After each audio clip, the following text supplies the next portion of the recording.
Hi guys, welcome back to ChessTrainer. Today we're tackling a strategy topic, a video game topic, namely the theory of exchanging pieces.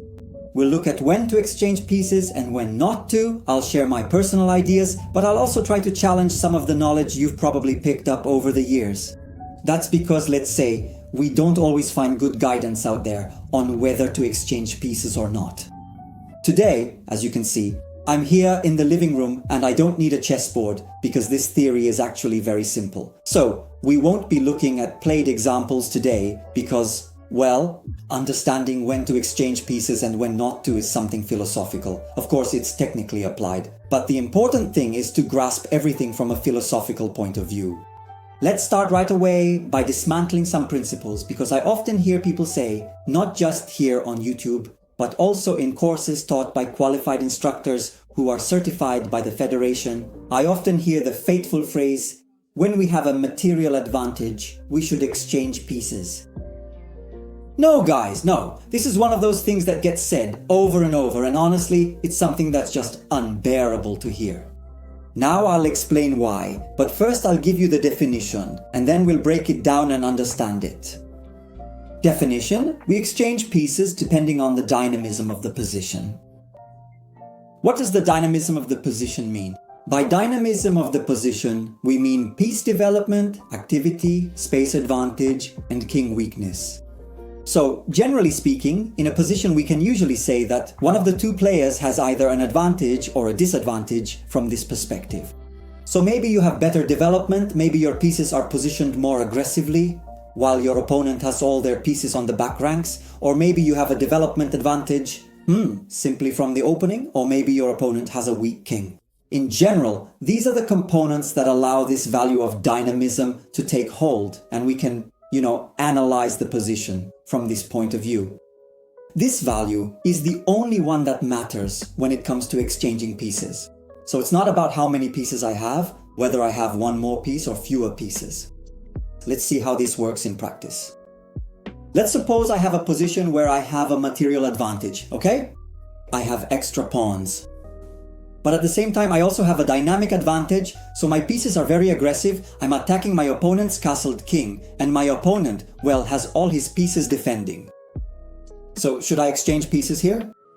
No, absolutely not, because just because I have an extra piece or an extra pawn, it doesn't mean I should rush to exchange pieces. Absolutely not, because if I have greater dynamism, greater activity, let me give you a soccer example. Let's pretend our team is winning 1-0. At this point, suddenly, we get a chance for a counterattack. We have 9 players attacking against just the goalkeeper. We're up 1-0, right? What do? Do we pass the ball back to maintain the 1-0 lead? Or since it's 9 against 1, do we go ahead and score that second goal?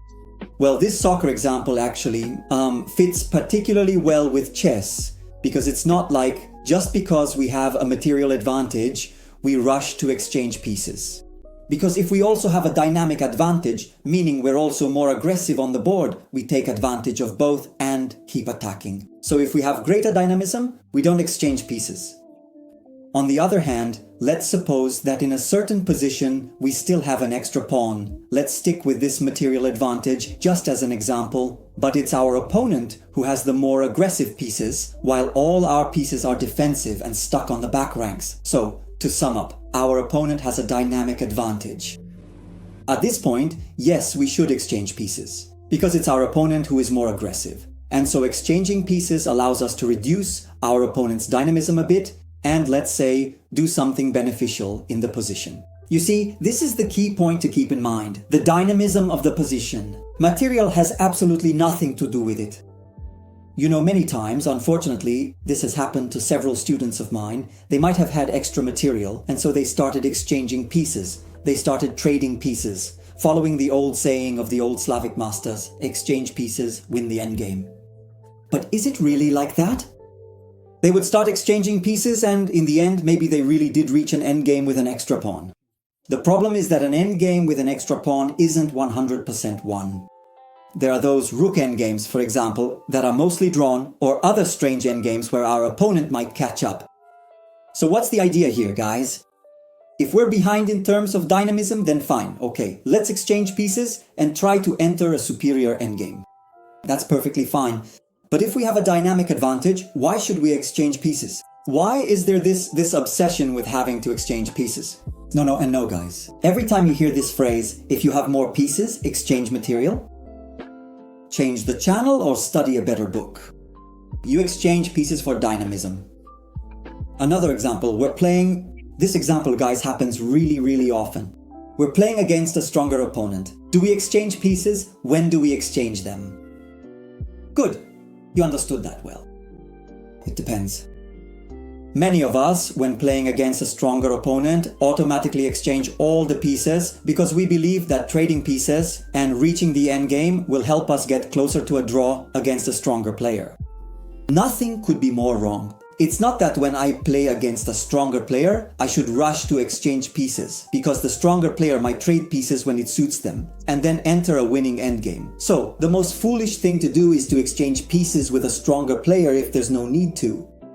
Because if the stronger player has a dynamic advantage, we're back to the same point. It's in our interest to exchange pieces. So, to decide whether it's beneficial to exchange pieces or not, we always evaluate the dynamism of the position, not the material and not the opponent's skill level. So if our opponent is weaker than us, and in that particular position, it's in our interest to exchange pieces, we go ahead and exchange them.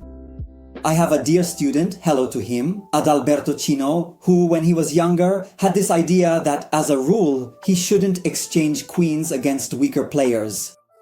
And this is a huge mistake because we might find ourselves in a position where our opponent is more dynamic and aggressive, and in that case, exchanging pieces is in our favor. And guys, this can happen against any player.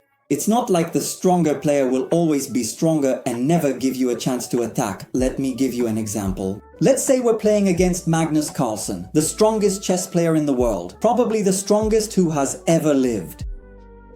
Even against Carlsen, we could find ourselves with a position of dynamic advantage. Let me give you an example right away. We play the opening, we go for the King's Gambit, and Magnus takes it. He accepts the King's Gambit. So, in that position, it's the classic scenario where we've sacrificed material, we're down material because we played the Gambit, but we have open lines and an initiative advantage.